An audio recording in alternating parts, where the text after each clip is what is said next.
And now, as we prepare to embark on this long bank holiday, New Year's Eve, New Year's Day weekend, loads of sport on the way. The game day previews with you from 5 to 6 this morning on talkSPORT. But we've also got loads of movies. The choice is immense for 1, 2, 3 days. To guide us through it, it's our main man when it comes to all big films on the small screen, Van Connor. Good morning, Van, and Happy New Year, Van. How you doing?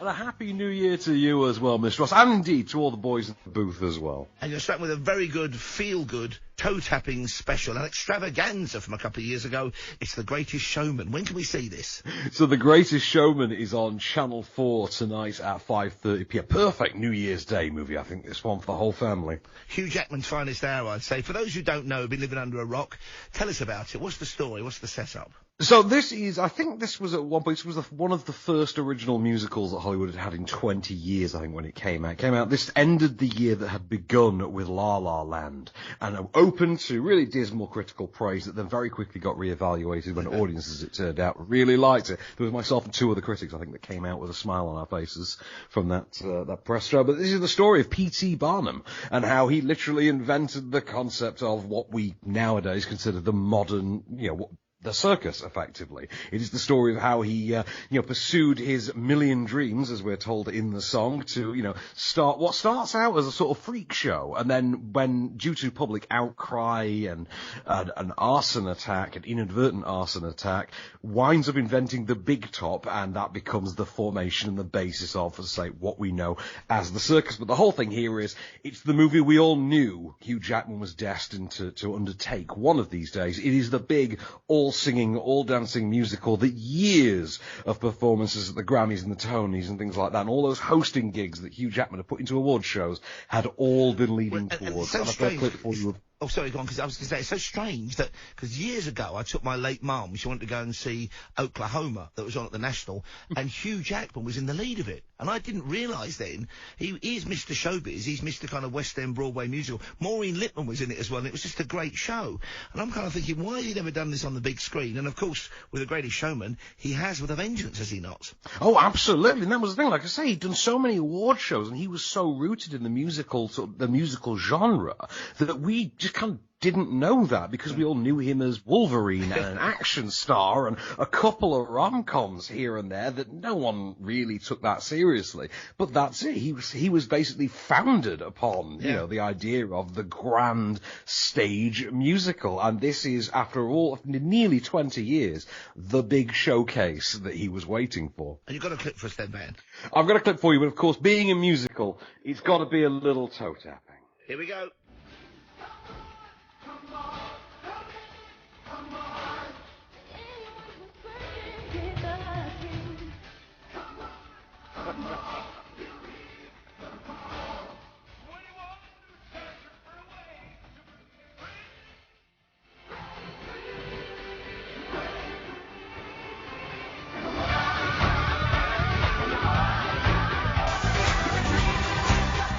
When I went to see this film, I saw it in the Odeon in Uxbridge in West London, and people would obviously there were about 8 or 9, mainly women in front of me, and they were singing along and clapping along to it, because people have seen this as a repeat view. I'm going to watch it again this afternoon, 5:30 Channel 4, and I'm slightly earlier, I'm on More 4, and I've gone for one of my favourite films from the 1960s. It's The Longest Day, an amazing cast. I mean, so many big names in this. John Wayne pops up in it, Robert Ryan pops up in it, Richard Burton's in it. It's an endless parade of cameos, shot in black and white, amazing cinemascope photography as well in this. It's 4:25 this afternoon. It is More 4. It's followed by a D-Day documentary called The King Who Fooled Hitler. But let's have the trailer from back in the day, The Longest Day, D-Day.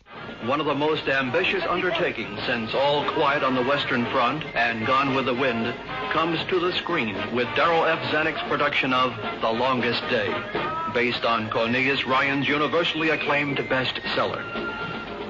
Its cast of stars represents the top talent of 4 countries and has never been equaled in size and importance in the history of the industry. Here are some of them.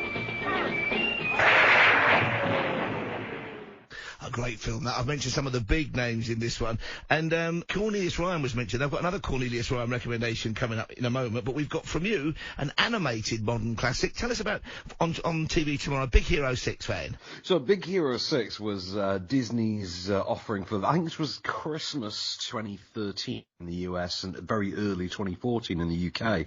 This is based on a relatively unknown to, in the mainstream Marvel comic that's sort of stylized on anime and manga. I believe it's by Man of Action. And this is adapted for the screen and given the sort of Disney sheen. Very requisitely Disney by the time they're done with it. Also our cast that includes TJ Miller, Scott Adsit, Damon Wayans Jr., Alan Tudyk, James Cromwell.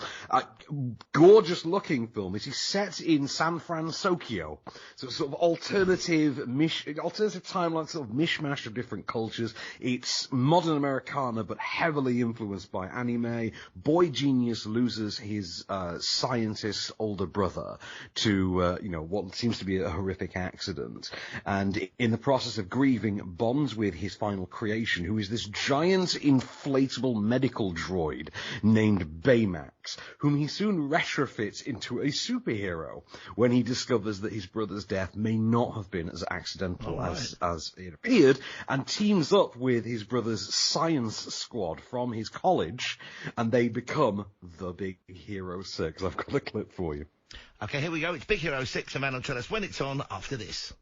People keep saying he's not really gone, as long as we remember him. It still hurts. I see no evidence of physical injury. It's a different kind of hurt. You are my patient. I would like to help. You can't fix this one, buddy. What are you doing? I am downloading a database on personal loss. Database downloaded. Treatments include contact with friends and loved ones. I am contacting them now. No.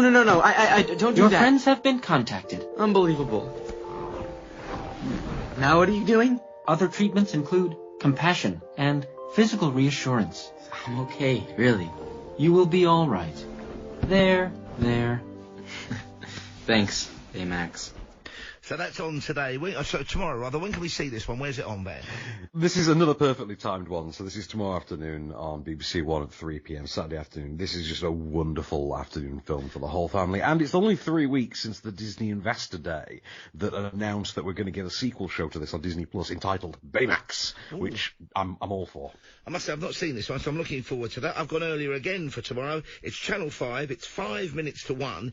It's being followed by another long blockbuster film, Bridge Over the River Kwai, but I've gone from 1977. It's A Bridge Too Far, directed by Sir Richard Attenborough, the late Sir Richard Attenborough. Again, an amazing all-star cast: James Caan, Elliot Gould, Sean Connery, if memory serves, Robert Redford's in it, Gene Hackman, Dirk Bogarde and Michael Caine. It's the story of trying to end the war early, Operation Market Garden, again based on a Cornelius Ryan popular history book. It's an absolute classic. 5 to 1 tomorrow afternoon. Make sure you catch it. We've paid for that bridge and we're going to collect. We're going to fly 35,000 men 300 miles and drop them behind enemy lines. It'll be the largest airborne operation ever mounted. Quite frankly, this kind of thing's never been attempted before. We shall seize the bridges, it's all a question of bridges, with thunderclap surprise, and hold them until they can be secured. And we go next Sunday. 7 days. The sooner we go, the better. We've got them on the run. Joseph E. Levine presents A Bridge Too Far. Based on Cornelius Ryan's international bestseller.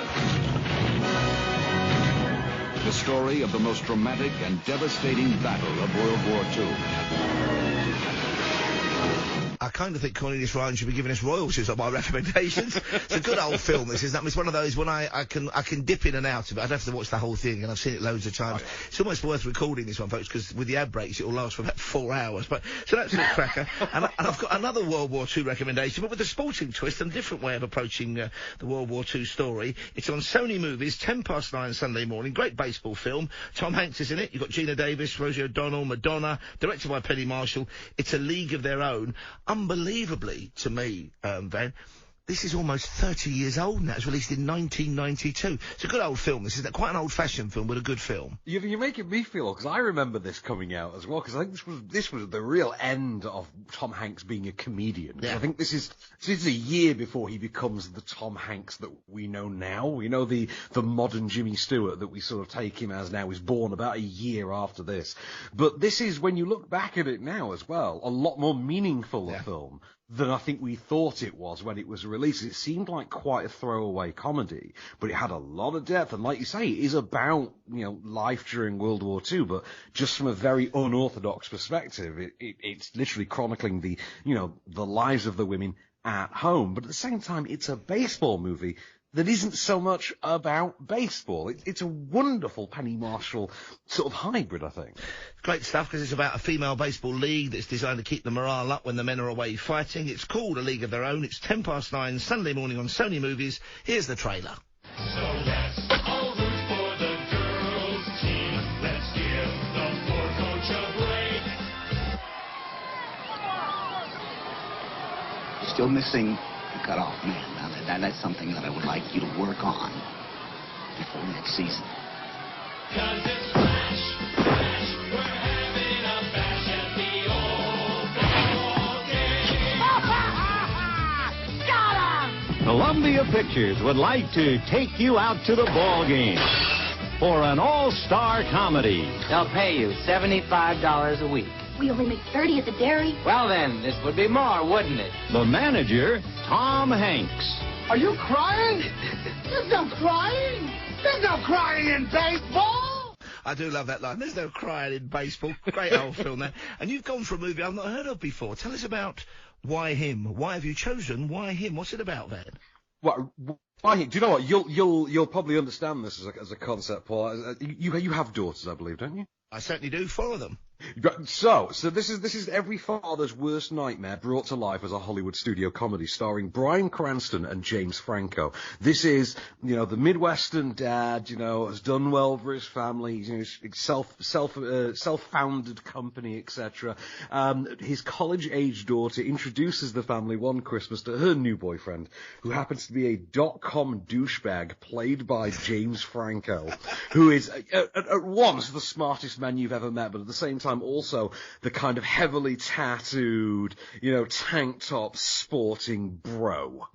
And it is about the instant rivalry that erupts between father and first serious boyfriend. And it's all played out as this just sort of nightmarish parental comedy that also co-stars the likes of Keegan-Michael Key as the sort of as the billionaire's housekeeper, Megan Mullally, who I absolutely adore as Bryan Cranston's wife, as the matriarch, and Zoe Deutsch as the daughter over which father and boyfriend come to blows. And I've got a clip for you. This is showing on Film 4 on Sunday night at 9 p.m, which is a perfect slot for it. I've got a clip for you of the madness that quickly erupts between these two very, very different men. Here we go. Sunday evening. Enjoy. So glad we're doing this, Ned. I feel like I know you after everything that Steph told me about you, but still not the same. Do you submit? Ned, stay away! Right side! Tap out! No! You want to tap out? Okay. Nice work. And your reactions are getting quicker. Wait, so you just do this Pink Panther thing? Pink Panther? The Pink Panther from the Pink Panther movies. When Kato attacks Inspector Clouseau to keep him sharp. That's really old. I never heard of it.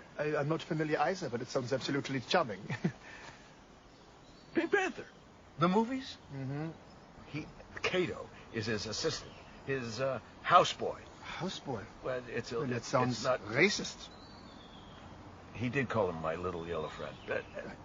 That does sound funny, I must say. So that's what, 9 o'clock on, was it Film 4, did you say, on Sunday night? Film 4 on Sunday. I think you'd really love it, Paul, but also I think you'd find it's literally your nightmare scenario, I think. Brilliant stuff, Van. Always an absolute pleasure, matey. Thanks for being a special guest for us this morning on New Year's Day. We'll do it all again next Friday. And very quickly, Van, can you remind people where they can hear you and Rebecca Perfect? You can hear us, I think we're back on the 15th of January on Friday morning for the off-screen show, your 7-day guide to everything movies. Brilliant stuff. And catch Van's 2-minute movies as well. He's Van Connor. He's with us each and every Friday on talkSPORT and talkRADIO.